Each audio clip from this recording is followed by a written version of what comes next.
Hello and welcome to this first episode of Conversation Changers. For years we've been talking at Salzburg Global about creating a show like this that captures some of the energy and the ideas that bubble up at our gatherings throughout the year. But with so many podcasts and YouTube shows out there right now, I guess the reasonable question to ask is whether the world actually needs yet another podcast. It's a fair question, especially now since it seems like everybody's launching a new show. But I want you to think about how much of the media that you consume every day is simply out there to reaffirm what you already believe. It's a huge problem in society that we hear fewer and fewer ideas that challenge or expand our worldview. And that's precisely what we plan to do on this show. You're going to hear from some of the world's most interesting people doing amazing things. We're going to tap into the network of tens of thousands of Salzburg Global Fellows working in politics, art, technology, the environment. And from time to time, we're also going to bring you discussions from well-known figures you're probably already familiar with. The goal here is to look at the critical issues of our time from a different perspective. We thought the best way to kick off this show would be to introduce you to Salzburg Global and the work that the organization's been doing for nearly 8 decades. The best person to speak with that, of course, is CEO and President Martin Weiss. This is Conversation Changers, brought to you by Salzburg Global. Martin, welcome to Conversation Changers. Welcome. Great to see you, Eric. Well, it's wonderful to have you on this first episode of the podcast, and we thought it would be fitting, in part, to be able to give people an introduction as to who Salzburg Global is, what it aims to achieve, where it comes from, and a little bit about yourself running this. You know, Salzburg Global was formed in 1947 in the ashes of World War II.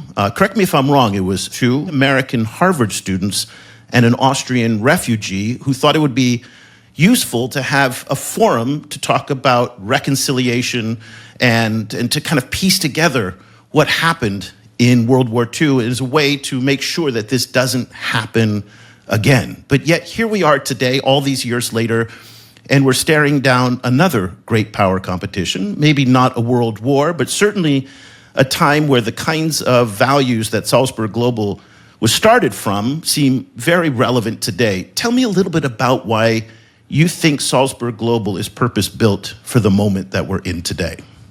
Well, as you rightly said, Eric, one of the 3 was an Austrian Jew who had to leave Austria because of what happened in the 30s. So he was very motivated, as were the others, to create a platform where people can come together. When they did it in 47, in the first seminars, which at the time still took like 6 weeks, and people were sleeping in bunk beds, but they brought in enemies who were on the different sides of the front, and to have them begin a conversation, try to understand where the other side was coming from, and to create what they kind of called a Marshall Plan for the mind, because it would be nice to have a Marshall Plan to rebuild all the things that were destroyed. But what do you do for the mind? What do you do to get people together in an open conversation, in an honest conversation?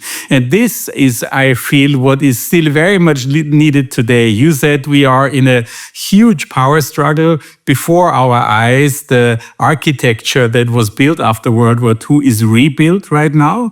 So you surely need this kind of conversation to come together, to bring in different opinions, and we have a perfect platform for it. But that's easier said than done today, especially as we live in these social media silos where a lot of us will go online just to be able to see ideas that agree with our worldview. How has the new technological era that we're in changed this ability to have these kinds of conversations, especially with people we disagree with? Well, what really helps is, of course, to take time. So when you come to a seminar at Salzburg Global, it lasts 3 days, 4 days, 5 days. So this slows you down automatically.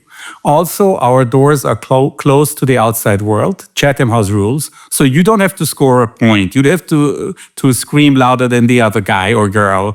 No lights, no cameras, conversation. And we've seen it time and again that people who at the beginning of this meeting are very timid and really don't trust maybe some other people who are in the same room. After you have broken bread several times, you had breakfast, lunch, dinner, evening conversations, walks around the lake, it doesn't mean that you automatically accept the opinion of the other, but you see that there is an other who has another opinion, and it helps you to dive deeper and to get out of these one-liners. Yeah, and you mentioned the beautiful space that you're in, and we can see in your background that is beautiful, but the history of this building where you convene these events is part of the mission. And it was, especially poignant for me. I was there earlier this year. I am the son of a German Jewish refugee from the war. And when I told my mother that I was staying in a building that was once occupied by the Nazis, she found that rather interesting. But the building has a lot of meaning and the space has a lot of meaning. Tell us a little bit about that.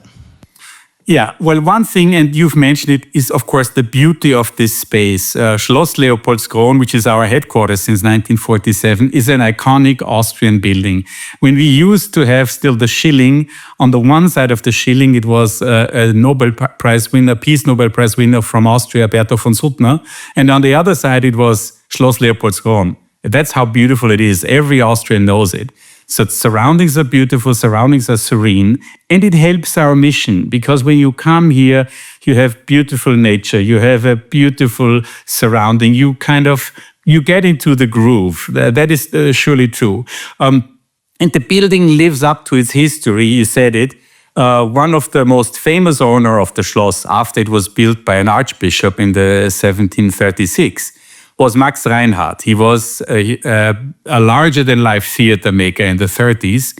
He created the Salzburg Festival, and it was created in 1920, right after World War I. And Reinhardt put together his thoughts with Richard Strauss and with Hugo von Hofmannsthal, and they said after this immense catastrophe of World War I that shook everybody to the core in Europe, they said, look, we have to, again, inspire people. Let's do a festival. Let's do it in Salzburg. And the thought for this really was created pretty much in the room I'm sitting here now, because this is the study of Max Reinhardt. So we are walking on historic grounds here in Salzburg.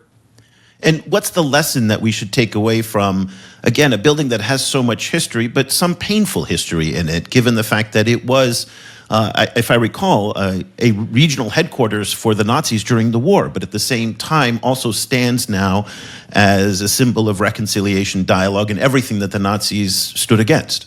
Yeah, absolutely. You're right. I mean, Max Reinhardt had to flee Austria in 1938. He saw what was coming very clearly. He packed his bags. He had been asked afterwards, well, Max, you lost this beautiful castle. Doesn't that hurt? And he said, no, I don't care. I had my 20 best years. I lived, I created, I invited, let those idiots have it. So he didn't feel sorry for himself. But I think the lesson that was learned here again and again is that, and you see it in so many conflicts. Just look, if you will, at Israel and Gaza. I think the important lesson is that you have to accept that there is an other. There is an other. There is an other side to every conflict. And I think it is very important to take the time, to take the moment to understand and look at the deep divisions that you see in the United States. There was a professor here a year ago, and he talked about divisions in the US. And we said, yeah, okay, we get it. There are divisions. He said, but how can you measure this? He said, look, it's very easy. Every year we take a poll and we ask parents and say, look, if your son, if your daughter were to marry someone from a different race, a different religion, how would that feel to you? Now, you can approximately imagine what the answer was in the 50s and in the 60s. if a white couple, and the question is, well, if your daughter would marry an African American, how would that feel to you?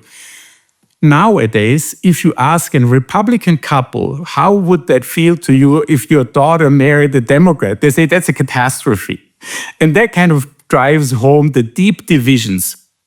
But even now, Republicans, in some cases, they will have a case. They will have an argument they want to make. They will have an argument they want to be heard, as do Democrats. You have to be able to come together, talk about things without having like foam in front of your mouth and wanting to basically to eliminate the other. That's not how you get forward. And so speaking of these topics, contentious, divisive topics, tell us a little bit more about some of the other thematics and the issues that you raise in these forums that you have in this beautiful setting that you're sitting in.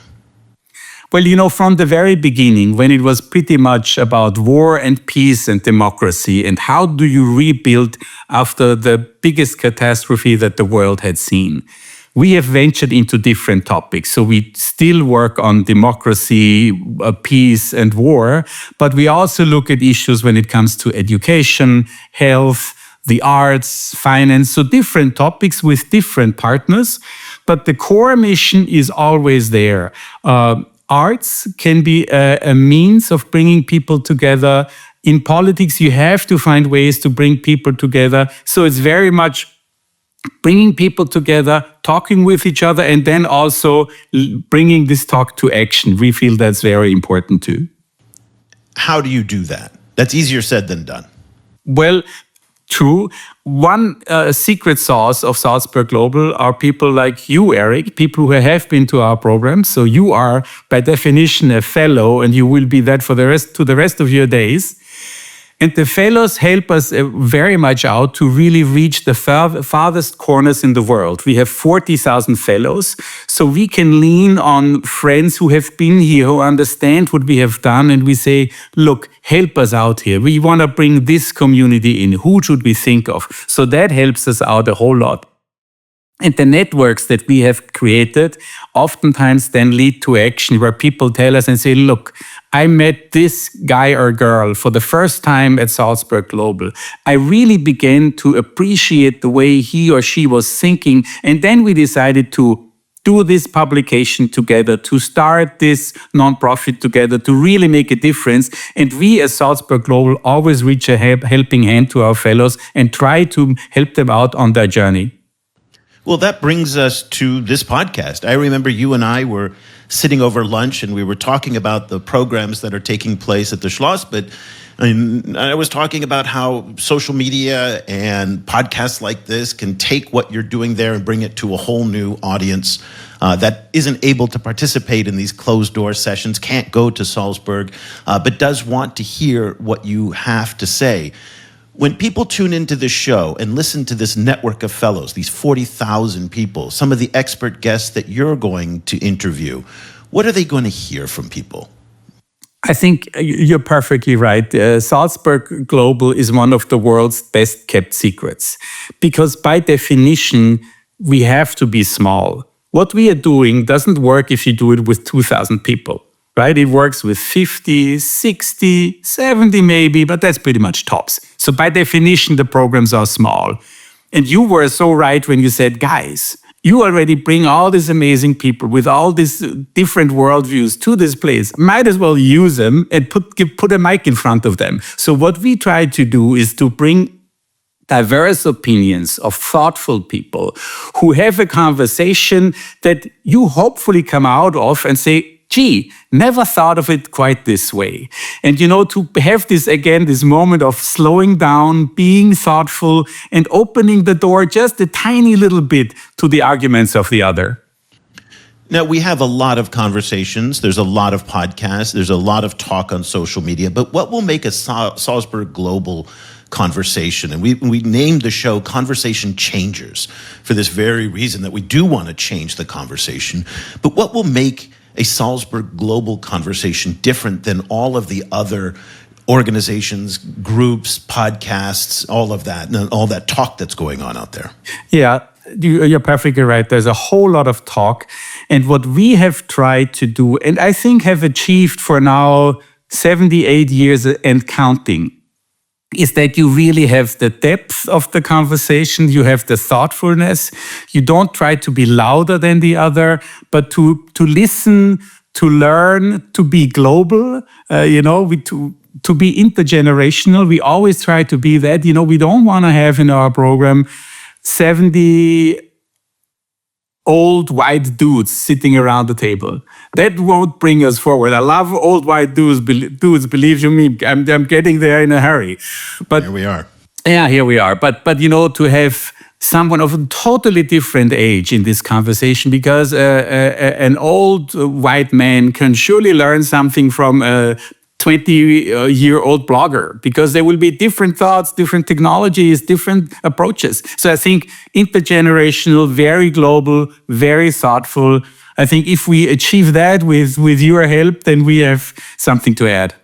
One of the takeaways from my brief time that I spent with you in Salzburg was also the culture of listening. We're all accustomed to talking a lot at each other, but we're not as accustomed to listening. And the way that you structured the events, listening was a priority, to hear what the other people had to say. And that was very powerful for me, was this way of actually taking the time to listen to what other people say, young, old, male, female, geographically different and whatnot. And that to me was very powerful. I think that is extremely important. And what we never do, we never bring in a lecturer who explains the world to you. Because you, Eric, and the other participants of our programs, they come with a lot of thought and experience to a program. So we really very much want to make them create the program themselves, for themselves, with each other. It's a very different kind of program than the other program where you just lean back in row 20, listen for a while, and then move on to your smartphone. Very quickly, just want to shift gears here, and I want to talk a little bit about yourself and the interesting background that you bring to this. You are not like your peers who run similar international organizations like this. You don't come from the philanthropic world. You don't come from the nonprofit world, but you are a diplomat by experience. You were the Austrian ambassador to the United States, to Cyprus, and even to Israel. And you also did service at the United Nations. And I guess I'm curious what it's been like for you personally to make the transition from diplomacy to this type of role, which is certainly there's a diplomatic aspect to it, but it's very different than what you were doing for the past 30 years than when you were in the diplomatic service. Yeah, partially it's not so different because, diplomacy, if done right, means also that you are able to put yourselves in the shoes of the other, at least a little bit. You have the ability to listen. You're curious about the world. So there are some elements of my former life that fit really well to this job. There are some other elements like fundraising, which is not exactly what I was used to. I was paid by my government. I didn't have to raise any funds.